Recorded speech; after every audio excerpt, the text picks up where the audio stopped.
Hello guys, in today's video I'm gonna show you how to fix Minecraft error code. Servers are down easy and quick. If you want to fix this problem, it's easy. All you need to do, just type here task manager, and now once you're here, go to startup. Now make sure to disable all applications that you need here. All the applications that you don't need, like Spotify, Steam and stuff like that.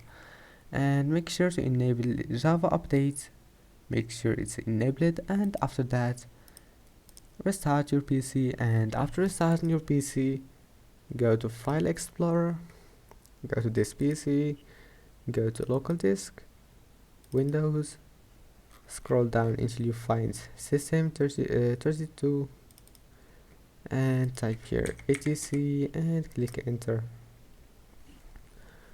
Now just wait, here we'll find it.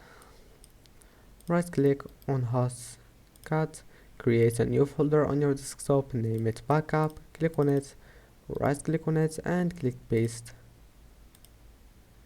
And that's it. Now your problem must be fixed. Please don't forget to like and to subscribe, and see you in the next video.